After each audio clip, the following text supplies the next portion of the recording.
Obrigada, senhor presidente. Cumprimento Vossa Excelência, as colegas presentes, os funcionários da casa, as pessoas que nos acompanham pela Rede Alesp.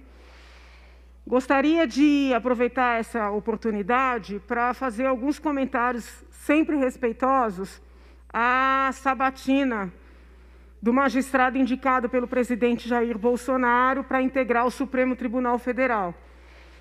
A sabatina se iniciou às 8 da manhã, de maneira até surpreendente, religiosamente às 8 da manhã, presidida pela senadora Simone Tebet, que está conduzindo muito bem os trabalhos. Eu acompanhei a sabatina praticamente até esse momento, e eu entendo que, em alguns pontos, o magistrado poderia, sim, de acordo com a legislação, ter se manifestado, porém não se manifestou. E eu vou tomar a liberdade de destacar alguns deles. O primeiro ponto que eu entendo que o magistrado não falou de maneira clara e objetiva se refere à publicidade dos julgamentos no Supremo Tribunal Federal. Dr. Cássio, perguntado por 2 senadores se seria favorável ou não a veiculação de julgamentos no Supremo Tribunal Federal, respondeu dizendo que, se o feito for sigiloso, deve haver uma total preservação. Pelo menos foi o que eu compreendi da fala do sabatinado. E exponho aqui minha divergência. Por óbvio, se tratar de um julgamento envolvendo intimidade de crianças, de famílias, esse sigilo há de ser preservado. Mas se nós estivermos diante de investigações judiciais, de processos criminais envolvendo agentes públicos, entendo que é sim um direito da população ter acesso à íntegra do julgamento. Tal acesso está diretamente relacionado à democracia, ao princípio da publicidade, e vão além. Alguns julgamentos famosos, da nossa história recente, dentre eles destaco o Mensalão, não teriam tido o mesmo resultado se não houvesse o acompanhamento fiel, constante da população. E aqui nada tem a ver com condenar ou punir pela pressão popular, mas sim em aplicar a legislação vigente pela observância popular. São situações completamente diferentes. Então, quero deixar esse ponto aqui registrado. Agradecendo o senador Major Olímpio por ter, inclusive, formulado uma indagação minha ao sabatinado, queria destacar que algumas perguntas do Major Olímpio não foram respondidas. 2 de que eu me recordo são as seguintes.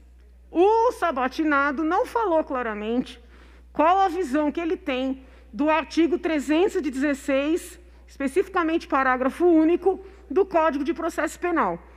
Artigo este utilizado recentemente pelo ministro Marco Aurélio para libertar pessoas condenadas em primeira e em segunda instância, situação que ensejou, vamos dizer assim, vou utilizar a palavra intervenção, mas a atuação do ministro Fux, atual presidente da Corte, devidamente provocado pela Procuradoria-Geral da República. O Major Olímpio não perguntou para o sabatinado de nenhum caso concreto, ele pediu uma análise do dispositivo. E eu não ouvi a resposta, eu estava acompanhando e realmente não consegui encontrar a resposta a esta indagação. O senador Major Olímpio também perguntou se o magistrado se sentia, vamos dizer assim, confortável para, eventualmente, julgar o caso do senador Flávio Bolsonaro, se este mesmo caso chegar ao Supremo Tribunal Federal, seja para definir questões processuais, seja para definir questões de mérito. O Major perguntou de maneira objetiva. O sabatinado, salvo o melhor juízo, não respondeu. E eu entendo que seria, sim, um direito da população, sobretudo porque há notícias de vários veículos de que um dos responsáveis pela indicação do magistrado foi justamente o senador Flávio Bolsonaro. Vossa Excelência me concede 2 minutos? Ainda no que concerne à sabatina que ocorreu pela manhã, mas segue agora na parte da tarde, eu gostaria de esclarecer que, diferentemente da interpretação conferida pelo magistrado sabatinado, muito provavelmente nosso próximo ministro do Supremo Tribunal Federal, quando eu critiquei o texto dele referente às meninas indígenas, eu não distorci a sua ideia. Eu fui muito fiel ao dizer que o texto versava e versa sobre direito previdenciário. A minha indignação que segue foi com o fato do ministro, neste artigo acadêmico, ter descrito um estupro coletivo contra meninas indígenas, dizendo simplesmente que era uma questão de cultura, sem tecer nenhuma crítica.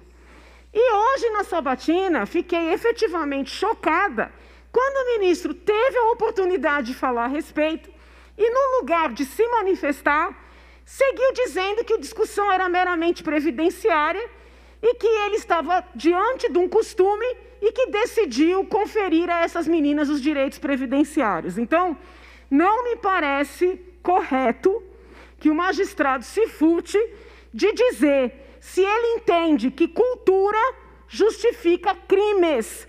E eu não estou só falando sobre a perspectiva de punição, mas sobre a perspectiva das autoridades competentes intervirem para evitarem que os crimes se concretizem. E eu digo isso com relação aos estupros de meninas indígenas e com relação aos assassinatos de bebês indígenas que eventualmente nasçam com algum tipo de deficiência ou que sejam gêmeos e que nós sabemos que, infelizmente, em muitas comunidades são executados com a conivência das autoridades competentes. Então, são registros que eu faço com relação à parte que acompanhei e, tal qual disse o senador Girão, rezo sinceramente para que o ministro, o futuro ministro, nos surpreenda positivamente e diga e demonstre, que todas essas minhas objeções eram sem sentido. Muito obrigada, senhor presidente.